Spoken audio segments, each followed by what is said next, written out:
Hello.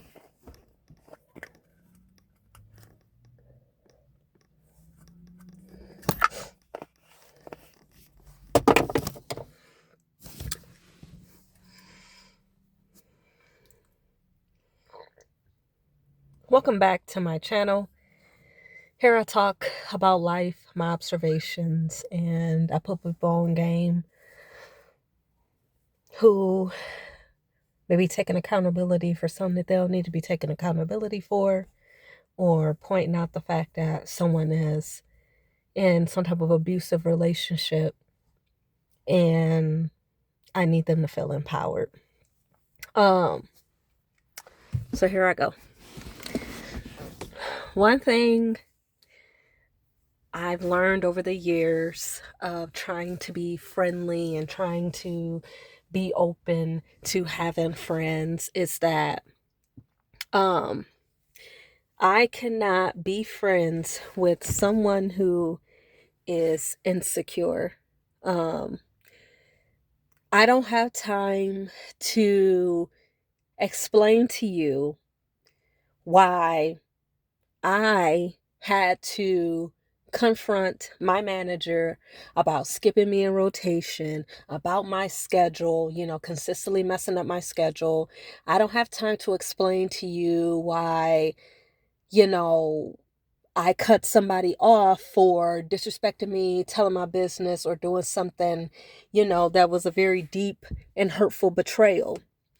People with low self-esteem, they are cowardly and they're phony. They do things and they pretend to be okay with certain things and they allow certain things to play out because they don't want to lose, their boyfriend, their girlfriend. They don't want to lose access to their parents or, some type of benefit. And so they go around and want people who have proper self-esteem, proper love, know how to put up boundaries, or is in the process of cultivating self-love, self-compassion, self-discipline. And a person with low self-esteem, they will have you thinking that you are tripping, or try to have you thinking that you're tripping, all because you're doing something that frightens them. You're doing something that they could never do. They could never tell their manager to stop playing with their money. They could never tell that coworker that find ways to make their job harder. They could never confront that person about what they're doing and how it makes them feel. They could never stand up on business, stand up, you know, they can never stand up for themselves. And so they'll demonize other people. And yeah, you, it's ridiculous. Um, After going through so many friends, because, I realized like I may not have been the problem in every friendship breakup, but I'm definitely the common denominator, okay? This shit is definitely playing out when I was reflecting on all the friendships that I had in the past. I'm like, this shit is beginning to be a pattern, and I don't know. But one thing, like, I noticed, when I had new people trying to come up into my energy and trying to make themselves the star in my life. They wanted my undivided attention immediately, whenever they asked for it, right then and there. And then if I didn't give it to them, if I put up a boundary, then there was always them trying to inflict some type of consequence. And then when I check them on it, then it's, oh, you're being mean, you're being this, you're being that. Or I just naturally distance myself from them. Then, they got a problem. Oh, now all of a sudden you are aware of how you make people feel, or you don't like this feeling but I'm just giving you the energy back, right? But I just remember like so many looks that I have gotten from my alleged friends who it let me know that they wanted to come into my life to humble me. They wanted to come into my life to make me deprioritize and decenter my wellness and well being and my journey to being a better person.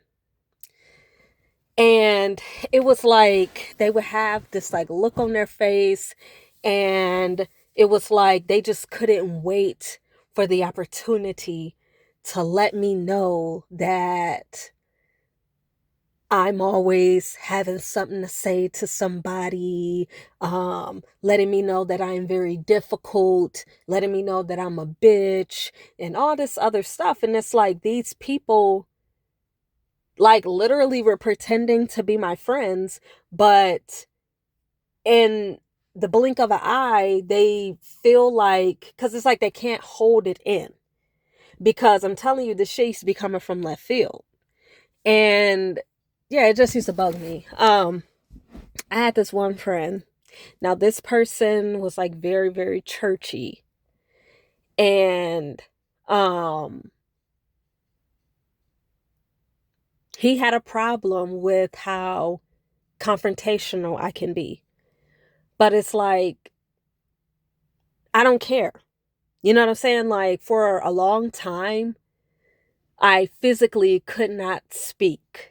For a long time, I just allowed things to happen to me without doing or saying anything. And I remember when literally that weight and that spirit of freezing in the moment, it left me. And while I continued to, need to work on my boundaries and honor the pattern recognition and, you know, honor long-term benefit versus short-term discomfort, like me cutting you off at the first thing and experiencing that discomfort instead of elongating the suffering. Like when they say, look at your role in your suffering, that's what that means. Because it's like we've had you have moments where you could have cut that shit off, where you should have put up a boundary, where you should have, you let the same behavior keep occurring. And yes, people are going to be abusive and stuff like that. But it's like, if there's no physical or legal barriers to you leaving a person alone, like, you have free will to fuck with whoever you want to fuck with and not fuck with who you don't want to fuck with. Now, I know that there are stalkers and all this other stuff that will try to put up legal and mental and physical barriers. I'm not talking about people like that. I'm not talking about people literally locked up. I'm not talking about people who are in marriages and can't leave because they brought into the illusion that they would always be provided for, but now they're in a very dangerous situation and they have to stay because they have children or whatever, and if they leave, unfortunately, our system does not assist people fleeing from domestic violence. It is still met with a lot of stigma. It is still very dangerous. Shelters still get crowded. And then once you're in the shelter, now you got to deal with other people in there. Now you have to watch your belongings. Like, it's a really terrible thing to be. There's no compassion. You are stripped of your humanity. At times, people have nothing, no identification, no nothing. So you're trying to navigate, trying to obtain these documents, living in this shelter environment when, you had it made, at least financially. Now, this is not something that I would do, but I get it. I get why it's very difficult for someone to leave and why it takes so long for them to leave because you have to plan that shit. Like, just because you're fleeing a domestic violence situation, like, yes, it's sad, but it's like you're still moving. So you still have to do the moving process. It looks different, but it's the same energy and effort as it takes to, you moving from one location to another, relocating. But a person fleeing domestic violence, um, it's just heightened. It's more, it's just heightened and it's a lot more at stake. And there's the safety aspect, that's the major thing because, per research, that is the deadliest time. So I'm never addressing people in those situations. I'm talking about people who are literally choosing, like, don't even live with this person. And they literally choose to live in an apartment and deal with someone who is putting them down. They have their own vehicle, their own job, their own car, their own home, all of these things that you have on your own in your name or you own it outright, and someone willingly deciding, oh, I'm gonna be with this person, and then that person hit you, and then you continue dealing with this person. You continue dealing with someone putting you down verbally. And it's like, for what? Like, I just don't get it. Like, how you could have the means to say, fuck this, I don't need to be treated like this, and don't go back. But, people will say that I'm not showing empathy because I say that. But I just say all that to say, like, it's a form of self sabotage. You sacrificing yourself for love, quote unquote, and that ain't even love. But people get very touchy when you talk about that and talk about the responsibility of the survivor or potential survivor, the person still experiencing, you know, the abused. Um, like, if you have the means to leave, but you literally like drive your bus, not drive your bus, but like drive your car, ride the bus, you know, to this person, and yeah, like, for them to hit you or put you down or humiliate you, and then you go home and then you like, oh yeah, that's my boyfriend or that's my girlfriend or that's my friend. And then you go back and willingly put yourself in that same environment when there's nothing literally binding you there but you not wanting to cut somebody off. Like, that's crazy to me. But whatever. Whatever. But anyway, back to the friends. So the friends that I had, it's like so many of them always had that look in their eyes, and like I said, they would wait, just wait in bay for them to, like, people just couldn't wait to tell me about myself. Like, and it would always be the same thing. It would always be the same complaint. Oh, you talk too much. You're too emotional. You talk too much. Your mouth is too big. You need to shut up. You need to shut up. And it's like, I don't say a lot, actually. I don't say a lot in person. I'm way more social on social media. Like, I show like my comedic side, or people who, pretended real well, and I've unlocked, my personality for them to show them that I'm funny or whatever. But, when I'm at work and stuff, I'm not talking like that. So for people to say that I talk too much because I'm defending myself when I don't talk that much is wild to me. But it's always the same complaint. Um, but anyway, I had this friend, and he always felt like, I talk too much and all this other stuff. And I remember one time this man, or we was talking about something, like he was talking about somebody me mugging me. I don't know how we even got on this topic, but he was like, yeah, they're gonna me mug you and all this other stuff. And I just said, like, well, I don't play that shit.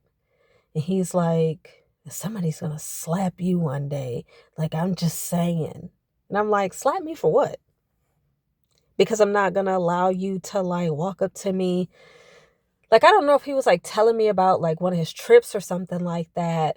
And I don't know. But again, he was one of them people that didn't ever want to stand up for himself. But he was a very manipulative individual, because he would go to people to tell on others, to get them to be confrontational for him.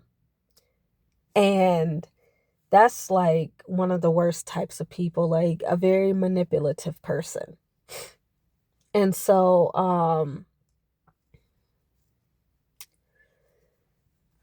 yeah, he was very manipulative, but I don't know, he didn't like the fact that I always spoke up for myself. And when I worked at Brio, I had this one bitch, she called herself being my friend, but I cut her off, after allowing her to steal money from me on multiple occasions. So I finally confronted her and let her know. And what did she do? Continue to steal my tables. And so I stopped talking to her, because fuck you. So anyway, after that, um, like, oh, she would always have something to say. Like, she was one of the ones, you always let people know, like, people aren't going to do anything to you without you saying something. It's like, yeah, you're right. Like, just because you scared to stand up to your your son's father's girlfriend, just because she tells you how to raise your kid and tells you about the choices that you make with your kid, and you don't want to put her in her place. Like, how are you going to let somebody come for you being a mom? And listen, I know moms aren't always perfect, but the moms that are taking care of their kids, busting their ass day in and day out, giving it their all, showing up for motherhood, showing up for their children, and showing up for themselves, or showing up for their husbands, or, their partners, or whatever. And somebody trying to check you on how you raising your fucking kid. Like, even if it's just a simple, don't speak on my decisions with my child. I'm a little extra, and that's one of my areas that I'm very testy on. And, to me, that's an automatic cuss out. But I do too fucking much. And so for other people, they might just need to simply put the boundary up, just give them a little reminder, like, you need to chill the fuck out.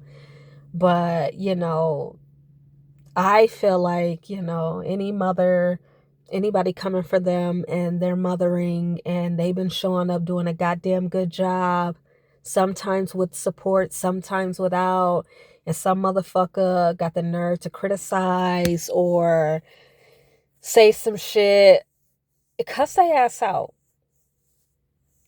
Cuss their ass the fuck out. I don't care. I birthed this. I raised this. I'm with this all day, every day.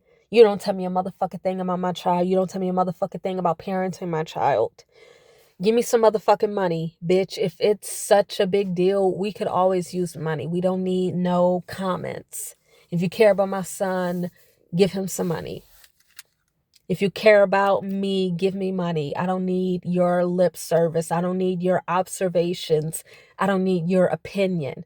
But I will always like some money. So that's my thing. You want to tell me something? Give me some money. You feel like there's something I need to be addressing, or, I'm half stepping on something. I'm sure if I had some money to fund something, then I probably wouldn't have that issue. So yeah, give me money if you care so much. And if you're not giving me money, then you got to shut the fuck up, because it costs to tell me things. It costs to give me unsolicited advice. And I'm not tolerating it. So yeah. I'm not tolerating anybody saying anything about me being a mother. No.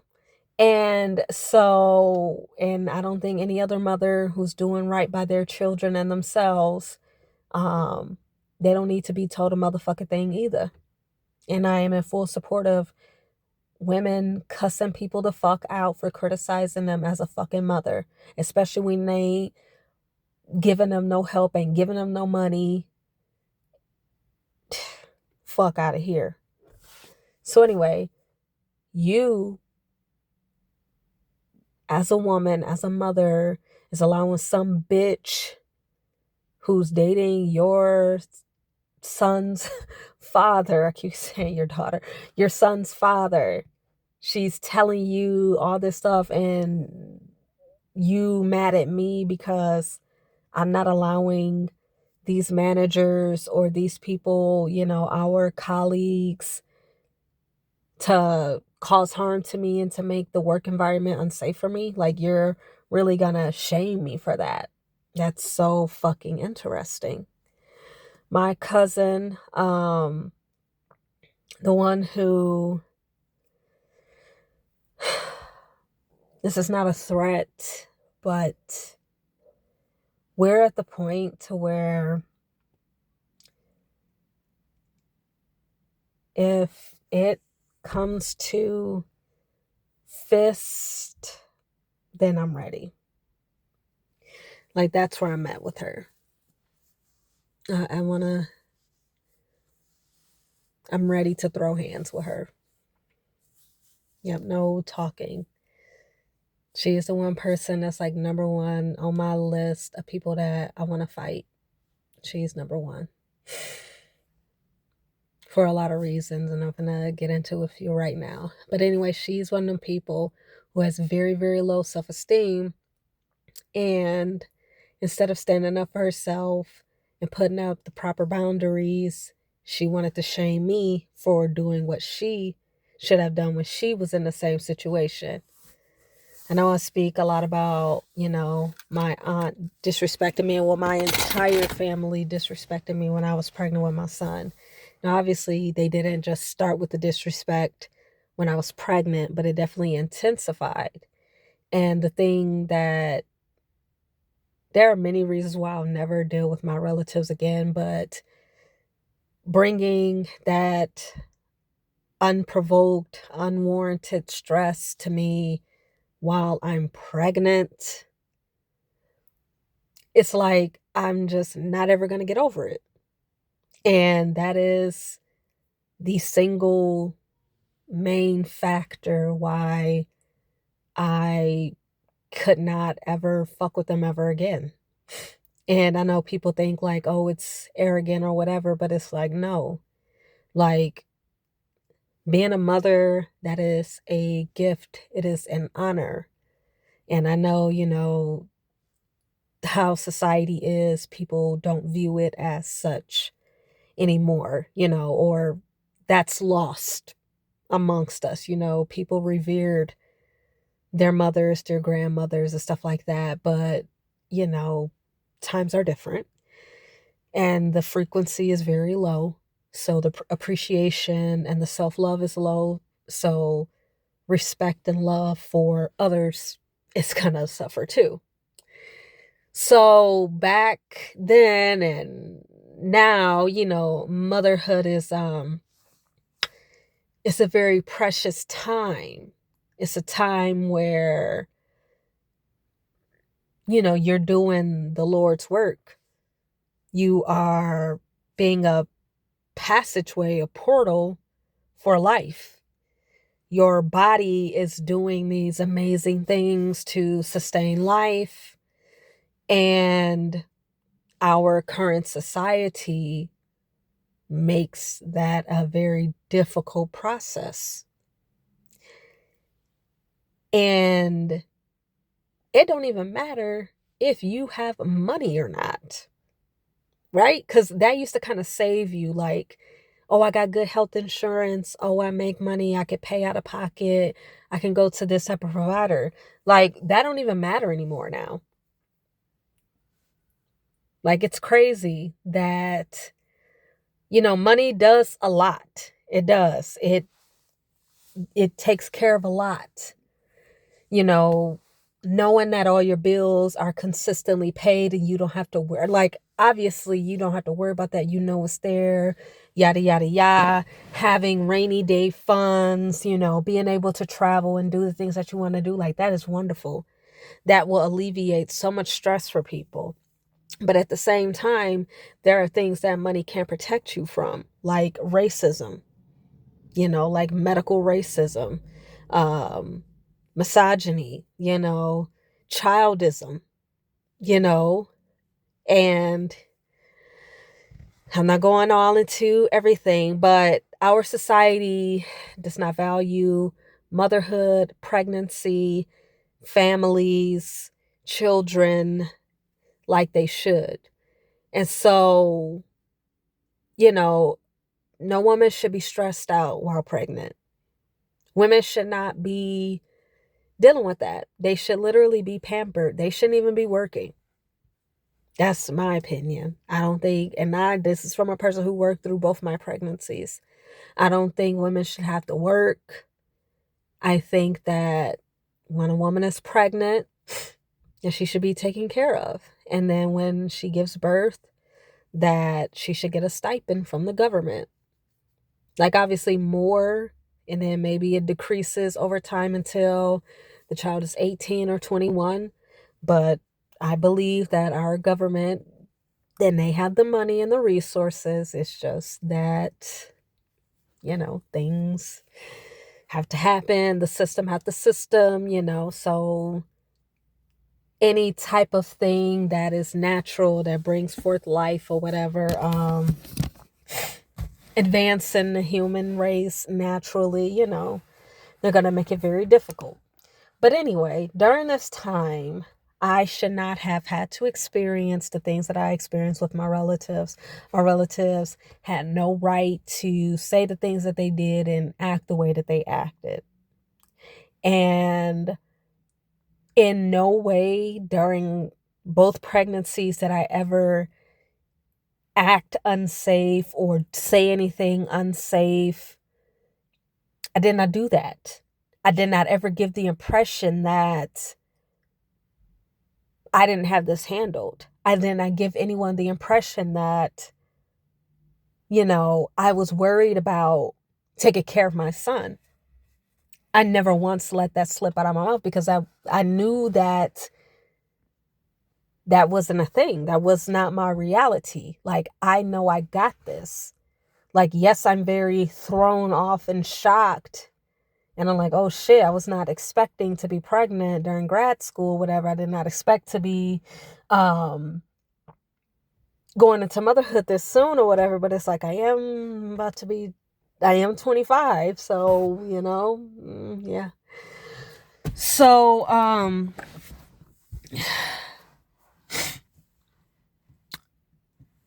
yeah. But my aunt, she was very disrespectful to me while I was pregnant. And she did the same thing to my cousin, the one that I want to fight, the one that's on my list, the number one person. And she did that to her. Now, this was like years before I was like 11 or 12 years old. No, I was like 13 or 14. Yeah. When my cousin was pregnant with her first daughter, This was the first girl in our family in a long time. And obviously she had started, no, because we had other. So she didn't start the generation, but she was one of the earlier ones. Um, so she was my cousin's mom, her first grandchild, I think. I don't know, because it was like a lot of them born close together. My cousins were having a lot of children. Anyway, but whatever. So my aunt, because she's low functioning, uneducated, and thinks like a child. So, she's applying childlike principles to real life adult situations. And it's like, I had to stop being so angry. That's what helped me stop being so angry, because I'm like, this person don't know what the fuck they're talking about. And like, she didn't know what she was talking. She was just throwing tantrums about stuff. And it's just like, it has no real, like, I don't understand like what you're upset about. Like, I really don't get it. And so with my cousin, she was just so mean to her during her pregnancy with her first daughter. Like, oh, I don't want to talk to her. She even was so shitty to my cousin. So a few years before that, so that's when I was like 11. And when she had her wedding, my cousin decided to have a destination wedding. She wanted to go to Jamaica and have her wedding there. And so my aunt got mad because she had the wedding in Jamaica. And it's like, she's like, well, I don't have a passport. And it's like, so? You have the opportunity to get a passport. Like, it wasn't like she planned the wedding and then it was like, oh, next month we're going. Like, no, like, it was known in advance. Like, it's going to be in Jamaica. I'm telling y'all now, so get y'all passport. And you never did it. You never went and got your passport. So what? You got left. And she held that grudge with my cousin. And then my cousin had the wedding reception in Flint. And so the day of the wedding reception came. So it was like a month after the wedding ceremony. So, and it was very nice. And yeah, so my aunt, who was taking care of me at the time, she went to go pick up my other aunt, the one that's acting like a baby about the whole thing being in Jamaica. So she sends out her kids, and then it's like yelling, she lived in the projects. And so she was like in the screen door or whatever. So they come running out of the apartment or the townhouse. And so she's like, I'm not going. Just take them. And it's like, bitch, didn't nobody sign up to babysit your fucking kids? Like, you not going, so then your kids shouldn't go. But no, she sent her fucking kids and then continued to act shitty towards my cousin. And it's like, I don't even know if like she stopped being shitty for a certain time period before my cousin got pregnant. Because she got pregnant probably like 2 or 3 years after. And she started being mean to her then. And then when my cousin said, oh, I'm having a daughter, she got even more mad. And literally her only reason was that because she was having a girl. She was treating my cousin like shit. And so when I got pregnant, she found whatever reasons to start picking a fight. And it's like every time somebody had something going on for themselves, if she wasn't the center of it, she threw a fit and the family let her. And it's like, I don't care that my grandmother discarded her to the foster care system and y'all feel sorry for her, because she is blind and all this other stuff. Like, I don't care. I really don't. And it's like y'all just allowed this behavior to just keep going, keep going, and keep going. And then now it's my turn. And the thing is, she had been doing that to me for years. It's just that, I wasn't going to tolerate it.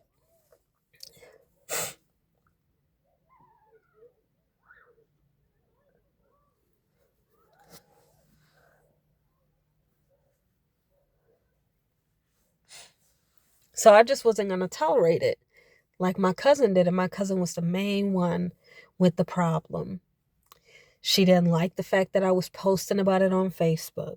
She didn't like the fact that I didn't invite my aunt to my baby shower. She didn't like the fact that I did not invite her to the birth, and that I was very upset when her mother and my aunt crashed my birth and disrespected me while I'm laying there. And it's like she just wants so badly to be the center of attention. And it's like, you can have these moments as well. You just need to get off your ass and create them.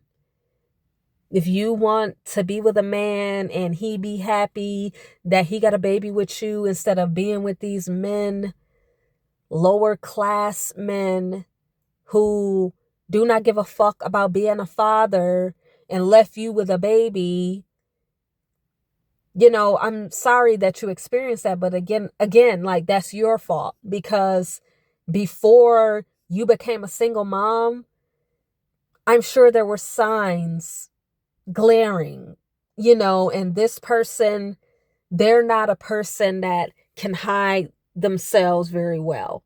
So you had ample evidence and opportunity to leave this person alone, leave the relationship without a child, but you didn't. And now you're mad because me and my cousin had babies with men who wanted to be fathers. You were mad at my other aunt because a man married her, because nobody married you.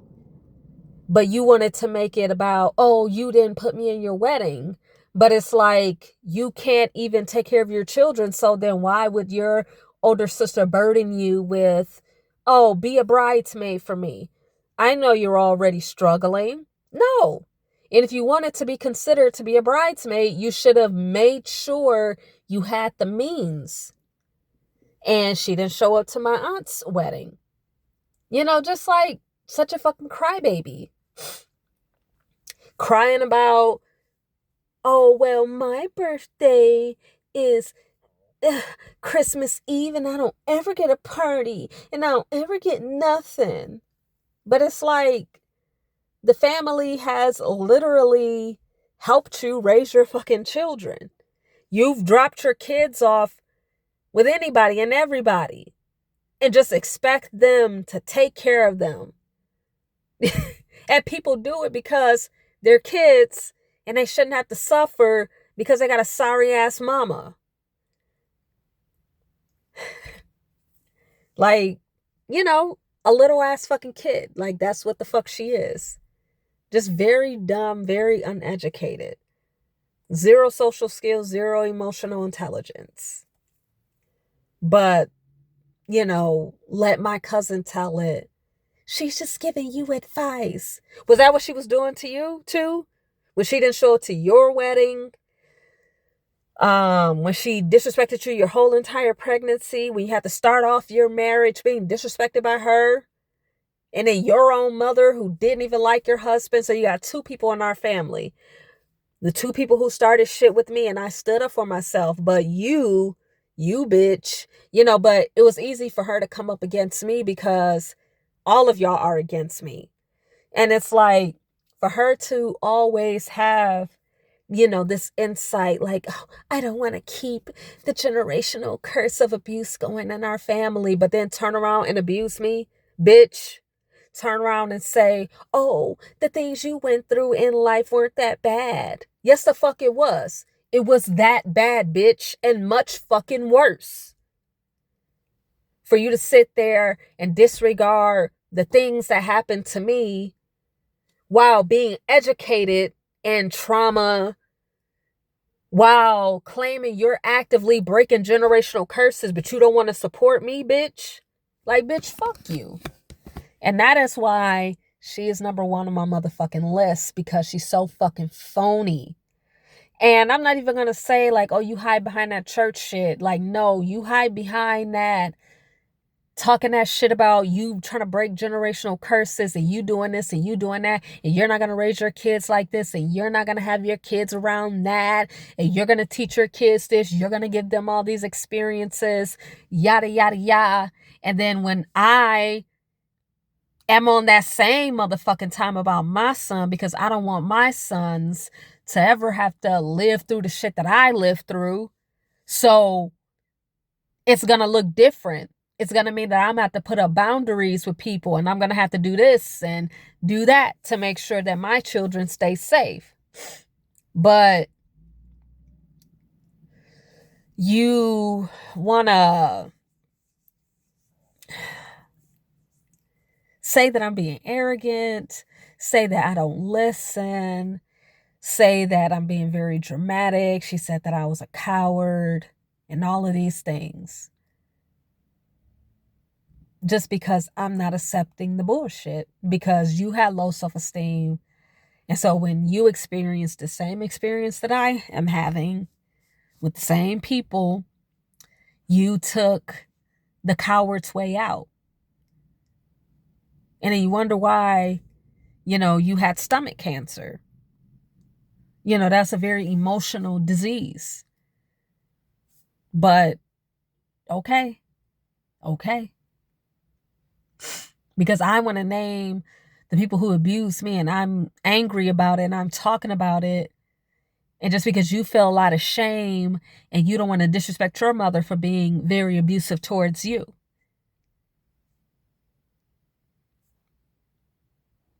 I guess. But that's why I say, you can't have people with low self-esteem around you.